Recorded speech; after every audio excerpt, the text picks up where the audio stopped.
नमस्कार, मैं हूं स्नेहल राय और आप सभी के साथ हूं कोरोना अपडेट में। दोस्तों, हम सभी लोग कोरोना वायरस के खिलाफ जंग लड़ रहे हैं और अपने अपने घरों में बैठे हैं। एक और छोटा सा योगदान हमें करना है इस जंग को जीतने के लिए। अपने अपने घरों से ही काम करना है, जैसे कि मैं कर रही हूं। आप सभी के लिए लेके आई हूं अपने ही घर से कोरोना अपडेट। दोस्तों, इस लॉकडाउन के समय में ऐसे कई लोग होंगे जो सेहत से जुड़ी परेशानियों से बहुत ज्यादा जूझ रहे हैं, बहुत ज्यादा तकलीफें उन्हें हो रही है। लेकिन मैं आप सभी को बताना चाहती हूँ कि सरकार ने मेडिकल ट्रीटमेंट या मेडिकल फैसिलिटीज वैसे ही शुरू रखी है जैसे कि पहले थी। ऐसे समय में प्रेग्नेंट लेडीज को भी बहुत ज्यादा समस्याओं का सामना करना पड़ रहा है। सही सूझबूझ और सही मेडिकल ट्रीटमेंट अगर मिले तो सारी प्रॉब्लम्स का सॉल्यूशन मिल सकता है। तो चलिए जानते हैं एक्सपर्ट से। आज हमारे साथ जुड़ी है मुंबई से senior doctor Gayatri Deshpande and NCR से सीनियर कंसल्टेंट गायनेकोलॉजी डॉक्टर पूजा ठकराल। डॉक्टर गायत्री, मैं आपसे सबसे पहले ये पूछना चाहूंगी कि क्या कोरोना संक्रमण और लॉकडाउन के कारण प्रेग्नेंट वुमेन को ज्यादा खतरा हो सकता है? नहीं, आपका प्रश्न बहुत ही ज़रूरी है, क्योंकि यही प्रश्न सभी पेशेंट्स के दिमाग में आता है। क्योंकि प्रेग्नेंट वीमेन जो गर्भवती महिलाएं हैं वो एक हाई रिस्क ग्रुप में आती है। कोरोना वायरस किसी को भी अगर होगा तो भी सभी डरे और सहमे हैं। बट कुछ एज ग्रुप जो है वो आइडेंटिफाई किए गए हैं जिनको हाई रिस्क ग्रुप कहा जाता है। उसमें कभी 5 साल से उम्र से जो छोटे शिशु है वो है, गर्भवती महिलाएं हैं जिनको पहले से ही कोई विकार है, जैसे मधुमेह है, ब्लड प्रेशर है, हार्ट डिसीज़ है, किडनी डिसीज़ है, और जो बूढ़े लोग हैं जो 65 के ऊपर है, 65 ईयर्स के ऊपर, ये सभी लोग हाई रिस्क ग्रुप में आते हैं। लेकिन गर्भवती महिलाएं बहुत ज़्यादा डरी हुई है। इसका कारण ये है कि उनको ना ही उनकी चिंता है और उनके जो गर्भ में पल रहे जो बच्चा है उसकी भी उनकी बहुत ज़्यादा चिंता रहती है। वायरस से जंग जीतने के लिए हम सभी को घर पर ही रहना पड़ेगा, लॉकडाउन का नियमित रूप से पालन करना पड़ेगा। लेकिन मैं आपसे यहाँ पर ये जानना चाहती हूँ कि क्या प्रेग्नेंट वुमेन के लिए कोई खास सावधानियां बरतने की उन्हें जरूरत है, और अगर हाँ तो वो क्या है? बहुत अच्छा सवाल किया है आपने। डेफिनेटली प्रेग्नेंट वुमेन को प्रेगनेंसी के दौरान, क्योंकि कोविड का मौसम चल रहा है, कुछ सावधानियां बरतनी चाहिए। जो मैं ये आपको बताने जा रही हूँ, ये federation of obs and gynae society of India ने कुछ गाइडलाइंस निकाली गई हैं और कुछ स्पेशल प्रिकॉशंस प्रेग्नेंट वुमेन को बताया गया है, जिनको कहा जा रहा है do 5। So what are the 5 things, या वो क्या 5 चीज़ें हैं जो एक प्रेग्नेंट वुमेन को करनी चाहिए अपने आप को कोविड से बचाने के लिए। ये वही प्रिकॉशंस हैं जो मुझे या आपको भी बरतने चाहिए। But specifically for pregnant women, I will outline all these 5 precautions that a pregnant women should take. पहला कहा जा रहा है that she should stay at home. प्रधानमंत्री मोदी जी ने भी लॉकडाउन स्टार्ट किया और सबको यही सलाह दी कि सब घर पे रहें। इसका फ़ायदा यह है कि अगर हम बाहर जाते हैं तो हो सकता है कि अगर किसी को कोई सिम्टम नहीं है लेकिन फिर भी वो कोविड कैरी करता है, अगर हम उसके पास जाते हैं या गलती से खांसता है या छींकता है तो हमें वो इन्फेक्शन होने का रिस्क रहता है। इसीलिए like for everybody, the first precaution for a pregnant woman is to stay at home. Second precaution जो हम सब कर रहे हैं, सीख गए हैं, बच्चे सीख गए हैं, जिसको कहा जाता है हैंड हाइजीन। हर थोड़ी देर में हमें 20 सेकेंड्स के लिए अपने हाथ धोने चाहिए, या हम उसके लिए एक अल्कोहल रब, एक सैनिटाइज़र या सिंपल साबुन और पानी से भी अपना हाथ धो सकते हैं। तीसरा, जिसको कहा जाता है रेस्पिरेटरी हाइजीन, हम जब भी स्नीज़ करें या हम खांसें तो हमें अपना नाक और मुंह एक क्लीन टिश्यू पेपर, एक हैंकरचिफ से कवर करना चाहिए। वो टिश्यू पेपर जिसमें हमने खांसा है या छींका है उसको हमें सेफली डस्टबिन में डिस्पोज कर देना चाहिए।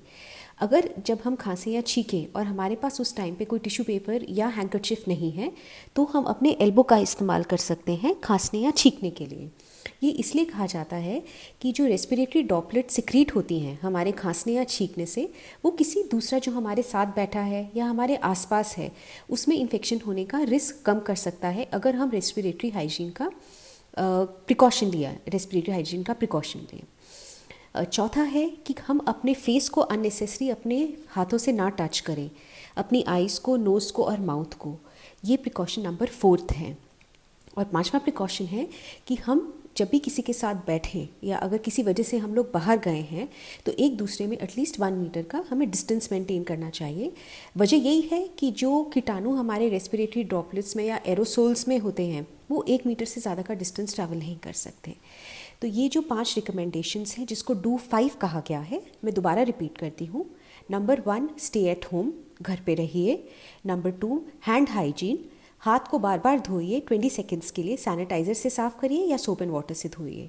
तीसरा, जिसको कहा गया है रेस्पिरेटरी हाइजीन, खांसते हुए या छींकते हुए अपने नाक को और मुंह को आप टिश्यू से कवर करें, हैंकरचीफ से कवर करें या अपने एल्बो का इस्तेमाल करें खांसने या छींकने के वक्त। नंबर 4, अननेसेसरी अपने फेस को, आइज़ को, नोज़ को और माउथ को अपने फिंगर से ना टच करें। एंड 5th, अगर आप किसी के साथ खड़े हैं या बैठे हैं तो अब आप दोनों के बीच में एटलीस्ट 1 मीटर का डिस्टेंस होना ज़रूरी है। इन 5 प्रिकॉशन से एक प्रेग्नेंट वुमन अपने आप को कोविड से बचा सकती है। डॉक्टर कहते हैं कि प्रेग्नेंट वुमेन में मानसिक तनाव से हमेशा दूर रहना चाहिए, लेकिन ऐसे समय में ना ही सिर्फ प्रेग्नेंट वुमेन बल्कि हर एक शख्स मानसिक तनाव से गुजर रहा है। ऐसे में प्रेग्नेंट लेडीज जितनी है वो कैसे मानसिक तनाव से दूर रह सकती है, अगर आप कोई टिप दे सके तो। मानसिक तनाव 2 चीज़ से होता है। एक तो आपका जो नॉलेज है, आप अगर पूरी तरह से अवेयर नहीं है, आप पूरी तरह से आपको मालूमात नहीं है, तो उसकी वजह से आपका स्ट्रेस बहुत बढ़ सकता है। इसके लिए मैं हमेशा बोलूँगी कि जो गर्भवती महिला है वो और उनके जो फैमिली मेम्बर्स है, उन्होंने अपने डॉक्टर के ज़रिए और अच्छे जो साइंस के जो भी इंफॉर्मेशन रहते हैं उसके ज़रिए इसमें लॉकडाउन में क्या क्या होना चाहिए इसके बारे में नॉलेज पाना चाहिए।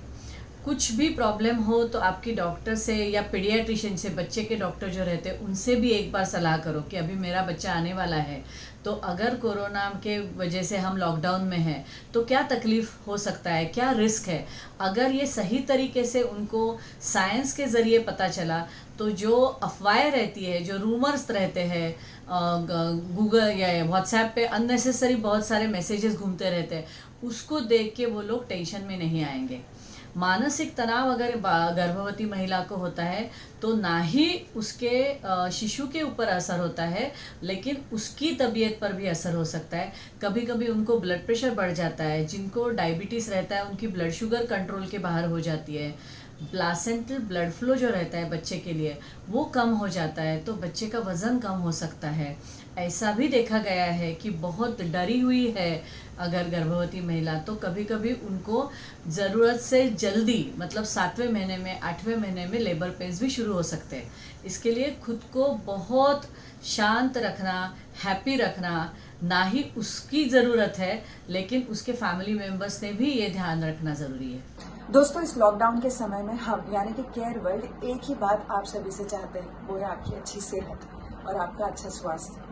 इसके लिए सेहत से जुड़ी कोई भी अगर आपके मन में क्वेरी हो, कोई भी सवाल आपके मन में उत्पन्न होता हो, तो बिना किसी हिचक के आप तुरंत हमें कांटेक्ट कर सकते हैं। और कांटेक्ट करने के लिए दिए गए नंबर पर आपको व्हाट्सएप करना है। आपके सारे सेहत से जुड़े सवालों का जवाब देने के लिए आज हमारे साथ जुड़े हैं बहुत ही मशहूर 2 डॉक्टर्स, सीनियर डॉक्टर्स। एक है मुंबई से senior gynaecologist doctor Gayatri Deshpande और दूसरी है हमारी एनसीआर से जुड़ी सीनियर कंसल्टेंट गायनेकोलॉजी डॉक्टर पूजा ठकराल। तो वक्त जाया मत कीजिए, कोई भी सवाल अगर आपके जहन में हो तो तुरंत हम तक पहुंचाइए। डॉक्टर गायत्री, मैं आपसे एक और सवाल पूछना चाहूंगी कि कुछ महिलाएं जिनका फाइनल मंथ चल रहा है प्रेग्नेंट वुमेन का, और कुछ जिनका फर्स्ट मंथ ही है या शुरुआत है, अभी जस्ट कंसीव किया है, क्या इन दोनों ने अलग अलग तरीके की सावधानियां बरतनी चाहिए? हाँ, आपने जो पूछा ये बराबर है, क्योंकि फर्स्ट ट्राइमेस्टर मतलब अगर हम प्रेगनेंसी को डिवाइड करें तो पहला महीना से तीसरा महीना, फर्स्ट 3 मंथ्स, 3 to 6 मंथ्स और 6 to 9 मंथ्स, ऐसे 3 पार्ट में हम लोग डिवाइड करते हैं। जो पहला पार्ट है फर्स्ट टू 3 मंथ्स, इनके चैलेंजेस बहुत अलग रहते हैं, और 6वें महीने से 9th मंथ तक या डिलीवरी के कुछ दिन पहले उनके चैलेंजेस टोटली अलग रहते हैं। हम पहले ट्राइमेस्टर के बारे में पहले सोचेंगे। पर्टिकुलरली अगर आपका प्रेगनेंसी अभी अभी फ़िलहाल डायग्नोज हुआ है तो सबसे बुरी समस्या इनकी ये रहती है कि इनको काफ़ी सारा नौशिया, मतलब मछली रहना, वोमिटिंग सेंसेशन होना, फिर चक्कर आना, बराबर डाइजेशन नहीं होना, बार बार ढकार आना, कॉन्स्टिपेशन मतलब संडास जो है वो प्रॉपर ना होना, ये सब तकलीफ़ें हमेशा रहती है। अभी पर्टिकुलरली लॉकडाउन के समय आपका फिजिकल एक्टिविटी कम हो चुका है, तो इसके वजह से ये सब प्रॉब्लम्स बहुत ज़्यादा हो सकती है, पर्टिकुलरली एसिडिटी। तो ऐसे समय में महिलाओं ने एक चीज़ का ध्यान रखना कि हमेशा जब खाएंगे तो छोटे छोटे हिस्से में ज़्यादा बार खाइए, और जो इजीली डाइजेस्ट होता है, जैसे तली हुई चीज़ें, बहुत मसाला वाली चीज़ें, बहुत खट्टी चीज़ें, इसको अवॉइड करना चाहिए, ताकि जो दवाई डॉक्टर ने दिया है जिससे उल्टियाँ कम होती है या एसिडिटी कम होती है, वो अच्छी तरह से असर करेगी। कुछ सिंपल चीज़ें रहती है घर की, जिससे सौंफ हो या मुखवास हो या अजवाइन हो, ये सब बहुत सेफ है। और कोई लोग इसबगोल यूज़ करते हैं, वो भी बहुत अच्छा है, जिससे कॉन्स्टिपेशन नहीं होता। ठंडा दूध पी सकते हैं, जिससे एसिडिटी कम हो जाती है। जब तक हो सके फ्रेश खाना खाना चाहिए, बासी खाना बिल्कुल अवॉइड करो, जिससे एसिडिटी अपने आप ही कम हो जाएगी। ये रहेंगे जो चैलेंजेस है ये पहले 3 महीने में। और जो महिलाएं ऑलमोस्ट अभी 9th मंथ में पहुंच चुकी है, उनका मैंने जैसे बताया, they have to really be careful. Number 1 एक डाइट के ज़रिए और दूसरा एक्सरसाइज के ज़रिए, क्योंकि जो डाइट है उनका वो ऐसे रहना चाहिए कि जिससे हल्का फुल्का रहे, डाइजेशन में ज़रा भी ज़्यादा टेंशन ना हो, एसिडिटी ना हो, क्योंकि अभी 9वें महीने में पेट का जो आकार है वो बहुत बढ़ चुका है। उसकी वजह से स्टमक पे प्रेशर आता है, और हम लोग जो भी खाते हैं वो सब ऊपर आने का कोशिश करता है, जिसको हम रीगर्गिटेशन बोलते हैं। तो ये अवॉइड करने के लिए एक सिंपल तरीका यही है कि जब भी आप खाना खाएं, ब्रेकफास्ट हो, लंच हो या डिनर हो, उसके बाद तुरंत ना बैठे, आप घर पे ही कम से कम 15 से 20 मिनट चला करें। उससे क्या होता है, वो खाना नीचे स्टमक के नीचे जाने में मदद होती है। एक बार स्टमक के नीचे गया तो वो रीगर्गिटेशन के चांसेस कम हो जाते हैं, तो फिर उल्टियाँ होना, एसिडिटी होना, इनको तकलीफ कम हो जाएगा। कॉन्स्टिपेशन के लिए भी रोज़ आप एक फ्रूट खाइए जिसमें काफ़ी सारा फाइबर हो। ज़्यादा फाइबर वाली चीज़ें खाइए, जैसे इसबगोल है, ओट्स है, कुछ फ्रूट्स है जिसमें काफ़ी सारा तंतु रहता है। ऐसे आहार में आपके आएंगे तो ज़्यादा दवाई लेना नहीं पड़ेगा। ये हो गई डाइट की बात। जिनको ब्लड प्रेशर का थोड़ा बीमारी है या जिनको स्वेलिंग है पैर पे, वो काफ़ी सारा कॉमनली दिखाई देता है 8वें महीने के बाद, तो ऐसे लोगों ने नमक कम करना चाहिए। अगर आप ज़्यादा नमक खाएंगे, जैसे अचार है, पापड़ है, भुजिया, सेव, जैसे बाकी आपके जो नमकीन रहते हैं उसमें बहुत सारा सॉल्ट रहता है, वो कम करेंगे तो आपका जो हाथ पैर का जो फूलना है, स्वेलिंग है, वो अपने आप ही कंट्रोल हो जाएगा। और हल्के फुल्के एक्सरसाइजेस करते रहिए। हाथ के, बॉडी के, पैर के जो रोटेशनल मूवमेंट्स है वो सिंपल है, उसमें कोई इशू नहीं है, ये आप कभी भी कर सकते हैं। और जो बर्थ एक्सरसाइजेस है वो हमेशा वजाइनल डिलीवरी के लिए हम हमेशा 9th मंथ के आसपास सिखाते हैं, तो वो आपकी डॉक्टर की सलाह से आप वो एक्सरसाइज घर पे कर सकते हैं। जब एक्सरसाइज करना हो तो एक ही चीज़ का ध्यान रखिए कि 1 घंटा खाने के बाद या 1 घंटा खाने के पहले, that is the best time, वो सबसे अच्छा समय है, क्योंकि एक्सरसाइज से आपको दूसरा तकलीफ नहीं होगा। एक सवाल आपसे पूछना चाहूंगी कि लॉकडाउन के दौरान ऐसे कई एरियाज हैं जिन्हें हॉटस्पॉट डिक्लेयर कर दिया गया है। ऐसे में ग्रीन वेजीज मिलना या नॉर्मल जो प्रोडक्ट होता है जिससे बहुत ज्यादा विटामिन से मिनरल्स मिल सकते हैं एक प्रेग्नेंट वुमेन को, वो थोड़ा मुश्किल सा हो गया है।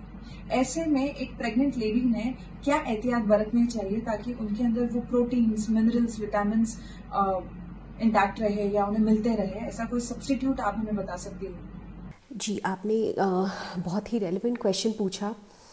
अब जैसे हॉट स्पॉट्स हर स्टेट्स में आइडेंटिफाई हो रहे हैं, इसी तरह आप फरीदाबाद की बात करें तो कुछ सेक्टर्स हैं, कुछ जगह हैं जो हॉट स्पॉट्स कहलाए गए हैं, मतलब जहाँ पे कोरोना के केसेस पाए गए हैं, और जो पॉजिटिव केसेस हैं और जो उनके नज़दीकी लोग रहे हैं वो भी हाई रिस्क हो जाते हैं टू गेट कोविड और infection with corona virus.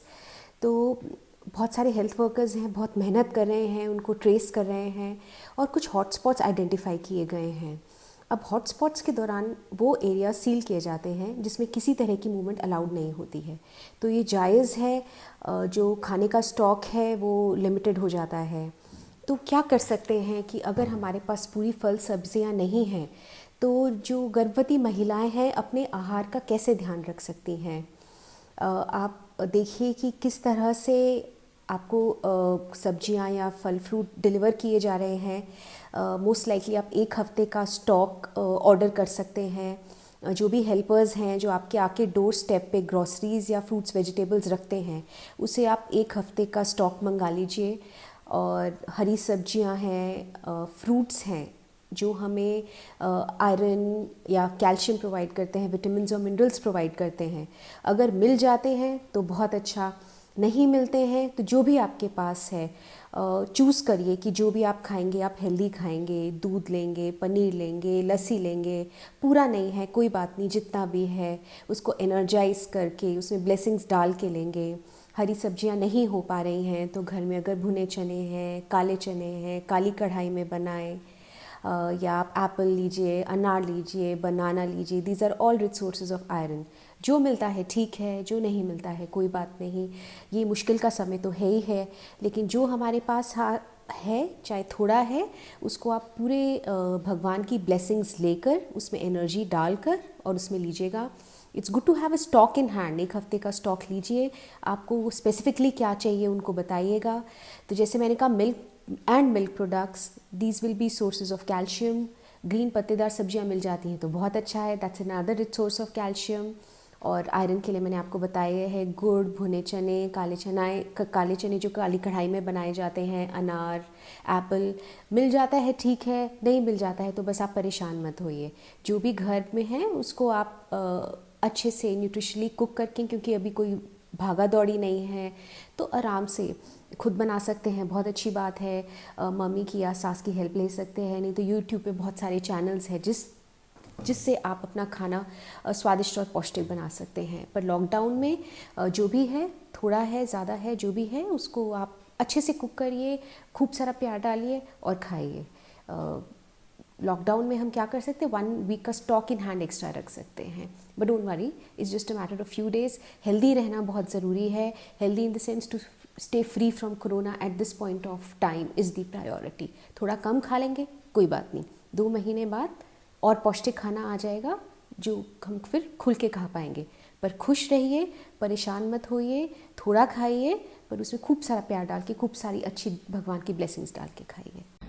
Doctor, मैं आपसे एक बात पूछना चाहूंगी कि ऐसी जितनी भी प्रेग्नेंट वुमेन रही होगी जिन्होंने अभी इन्हीं दिनों यानी लॉकडाउन के समय में एक बच्चे को डिलीवर किया है, ऐसे समय में बच्चे को और खुद को हेल्दी रखने के लिए क्या खास टिप्स आप देना पसंद करेंगे? जब भी डिलीवरी हो जाएगी, अभी हो चुकी है, सो पहले कम से कम 3 महीना एक चीज़ का ध्यान रखिए कि जितना हो सके महिला अपना ही दूध बच्चे को पिलाए, जितना हो सके। इसके लिए हम कुछ हमेशा सावधानी रखते हैं हमारे हॉस्पिटल में कि जैसे डिलीवरी हो जाएगी वैसे within 2 hours we encourage to breast feed the baby, जिसको बोलते हैं हम early initiation of the breast feeding. उससे क्या हो जाता है कि 100% ब्रेस्ट फीडिंग के ऊपर बच्चा आ जाता है तो 2-3 चीज़ें उसमें बच्चे के प्रॉब्लम्स कम हो जाते हैं। पहली बहुत इंपॉर्टेंट चीज़ कि जो गर्भवती महिला से उनको जो एंटीबॉडीज़ तैयार होती है, IgA एंटीबॉडीज़ होती है, वो मिल्क के ज़रिए बच्चों को अपने आप ही मिल जाती है। तो ये जो एंटीबॉडीज़ है ये एक सुरक्षा कवच के ज़रिए उनकी रक्षा करती है। तो मैं तो पहला संदेश यही दूंगी कि जितना हो सके 50% हो, 30% हो, 60% हो, एज फार एज पॉसिबल। पूरी तरह ब्रेस्ट फीड होगा तो उससे तो अच्छा कुछ भी नहीं, लेकिन जितना हो सके, कभी किसी को कम आता है, कभी कभी ब्रेस्ट फीड में तकलीफ होती है, तो जितना हो सके आप अपना ही दूध बच्चे को दें। दूसरी इम्पॉर्टेंट चीज़, जो भी आप खाना पीना देते हैं बेबी को, अगर टॉप फीड लगता है तो जो पानी उबालते हैं वो पानी उबाल के ठंडा करके उसमें जो हम लोग फार्मूला पाउडर वापरते हैं, वो जैसे जो प्रोफेशनल डॉक्टर आपको जिस तरीके से एडवाइस करते हैं एग्जैक्टली उसी तरीके से आप दूध दिए। जो अपना गाय का दूध मिलता है या बाहर भैंस का दूध मिलता है वो सब बिल्कुल ना पिलाए। बच्चे को जरा भी पानी की ज़रूरत नहीं होती है कम से कम 4 महीने तक, क्योंकि माँ के दूध में ही 90% के ऊपर पानी रहता है। तो बाहर से अगर हम पानी नहीं देंगे, बाहर का जो दूध है वो नहीं देंगे, फार्मूला फीड जितना कम है उतना ही कम देंगे, ब्रेस्ट फीड ज़्यादा से ज़्यादा देंगे, तो बच्चे का जो केयर है, इम्यूनिटी है, वो अच्छी रहेगी। दूसरी बात, बच्चे को नहलाने का जो है वो भी हम लोग आजकल एडवाइस करते हैं कि उनको ज़्यादा गरम तेल से या लाल तेल से या कोई भी तेल से, कोकोनट ऑयल से ज़्यादा लगाने की ज़रूरत नहीं, क्योंकि अभी गर्मी का सीज़न है, तेल की बहुत बार एलर्जी होती है, उससे बच्चे को रैशेस आते हैं। और अभी आप बार बार बच्चे को लेके पीडियाट्रिशियन के पास, बच्चे के डॉक्टर के पास नहीं जा पाएंगे। दूसरी बात ये भी है कि बच्चे का डॉक्टर ऑनलाइन आपको कंसल्टेशन देने के लिए हमेशा तैयार रहता है। तो ऐसे सिचुएशन में बच्चे को कोई भी प्रॉब्लम हो तो आप डॉक्टर से सलाह करके बराबर से उनकी इंस्ट्रक्शन फॉलो करना चाहिए। जी डॉक्टर गायत्री, अभी हमारे साथ हमारे एक दर्शक जुड़ गई है, उनका नाम है शिल्पा। सो वो अपना सवाल आपसे पूछना चाहती है। शिल्पा जी, क्या आप मुझे सुन सकती है? जी, अभी आप अपना सवाल पूछ सकती है डॉक्टर से। नमस्कार डॉक्टर, मेरा नाम शिल्पा है और मुझे 7वां महीना चल रहा है। एक्चुअली आजकल है ना, मुझे बहुत ज्यादा घबराहट होने लगी है, मुझे इंडाइजेशन की प्रॉब्लम होती है, साथ के साथ है ना मुझे बड़ी एसिडिटी भी होती है। पहले तो ऐसा नहीं होता था, बट आजकल मुझे ये सब तो होता ही होता है और वॉमिटिंग भी बहुत हो रही है। तो मैंने इसके लिए अपने डॉक्टर को फोन किया, तो उन्होंने मुझे बोला कि उन्होंने मुझे कुछ एडवाइस भी किया, बट वो ज्यादा असर नहीं करी है। तो डॉक्टर, अगर आप कुछ मुझे गाइड कर सके या फिर एडवाइस दे सके तो। अच्छा, देखिए शिल्पा जी, मैंने आपका अभी सवाल सुना। आपका 7वां महीना चल रहा है और ये लॉकडाउन के बाद आपको जो डाइजेशन की है ये प्रॉब्लम ज़्यादा बढ़ गई है। दैट इटसेल्फ मीन्स कि आपको ज़्यादा जो फिज़िकल एक्टिविटी है वो कम हो गई। फिज़िकल एक्टिविटी अगर कम होती है तो हमेशा ही डाइजेशन अफेक्ट होता है। तो इसमें से सिंपल तरीका यह है कि आप उस चीज़ का टेंशन मत लेना। दूसरी चीज़, हमेशा जो भी आप खाते हैं हमेशा छोटे छोटे पोर्शन में ज़्यादा बार खाना, एकदम से थाली भर खाने की बिल्कुल ज़रूरत नहीं है। जो आप सपोज़ 3 बार खाते रहेंगे तो उसी को आप डिवाइड करके 6 बार में 6 पोर्शंस में खाइए तो आपको डाइजेशन होगा। हल्का खाइए, ज़रा भी तला हुआ स्पाइसी मसालेदार फूड बिल्कुल नहीं खाना। तीसरी चीज़, अगर आपको घर के बाहर निकलने की नेचुरली परमिशन कोई देगा नहीं लॉकडाउन की वजह से, लेकिन घर पे ही आप डीप ब्रीदिंग कर सकते हैं, अपर बॉडी एक्सरसाइजेस कर सकते हैं, योगासन कर सकते हैं, जिससे आपका जो कैलोरी कंजम्पशन है वो अच्छा होगा, फास्ट होगा। और ऐसे सिचुएशन में योगासन से आपको डाइजेशन में काफ़ी राहत मिलेगी। इसके उपरांत भी अगर आपकी तकलीफ बढ़ रही है तो आप डॉक्टर की सलाह लेके डाइजीन ले सकते हैं या पैंडी जैसी कैप्सूल ले सकते हैं, जो खाना खाने से या ब्रेकफास्ट करने से हम पहले देते हैं और डिनर के पहले देते हैं। There is something called mucaine gel के जैसा सिरप है, वो एकदम सिंपल है, बच्चे को कोई हानि नहीं पहुंचाता है और वो 2 चम्मच दिन में 3 बार आप ज़रूर ले सकते हैं। लेकिन ठंडा दूध पीना, हल्का खाना और आपको पेट साफ रखने के लिए इसबगोल या अगर आपके पास कोई लैक्सेटिव है, माइल्ड दवाई है, तो वो ज़रूर खाइए। उससे आपको ये सभी प्रॉब्लम्स में राहत मिलेगी। डॉक्टर गायत्री एंड डॉक्टर पूजा, आप दोनों का तहे दिल से मैं सारी उन गर्भवती महिलाओं की ओर से धन्यवाद करती हूँ जिन्हें आपने इतनी महत्वपूर्ण सूचनाएं दी, बातें समझाई। आई एम श्योर कि सभी के लिए बहुत ज्यादा महत्वपूर्ण साबित होगी। Thank you so much Care World से जुड़ने के लिए। Once again thank you so much. Thank you, thanks for inviting me. मैं आप सब लोगों का बहुत शुक्रिया अदा करना चाहती हूँ कि आपने मुझे ये एक अपॉर्चुनिटी दी कि मैं इस मीडियम के दौरान अगर मैं किसी भी ब्रेस्ट फीडिंग या एक प्रेग्नेंट गर्भवती महिला की मदद कर सकी तो ये मेरा सौभाग्य रहा। Thank you so much for letting me be a part of this discussion. Thank you. दोस्तों, इस कोरोना काल में बहुत ज्यादा जरूरी है कि गर्भवती महिलाएं विशेष रूप से अपना ख्याल रखें। माँ और बच्चा दोनों सेहतमंद हो, बस यही हमारा प्रयास है। अगर सेहत से जुड़ा कोई भी सवाल आपके जहन में आता हो तो बिना किसी प्रकार से वक्त जाया किए अभी इसी वक्त आप हमें कांटेक्ट करें। कांटेक्ट डिटेल्स लगातार आपकी स्क्रीन पर फ्लैश हो रही है। आपको व्हाट्सएप करना है और पूछना है आपके जहन का वो सवाल। हमारे केयर वर्ल्ड की पूरी टीम आपकी सेवा में हमेशा तत्पर है। सो मैं हूं आपकी होस्ट और दोस्त स्नेहल राय और लेना चाहूंगी आप सभी से इजाजत। दोबारा आप सभी से मुलाकात होगी अपने अपने घरों से जब तक लॉकडाउन शुरू है। सो तब तक के लिए सेहतमंद रहिए, खुश रहिए, क्योंकि हमें आपकी फिक्र है। Stay home, please stay safe. अब देखिए care world TV live streaming care world TV live app पर iOS और एंड्रॉइड पे उपलब्ध। www.careworldtv.com पे भी उपलब्ध है। कृपया सब्सक्राइब करें हमारा care world TV YouTube channel.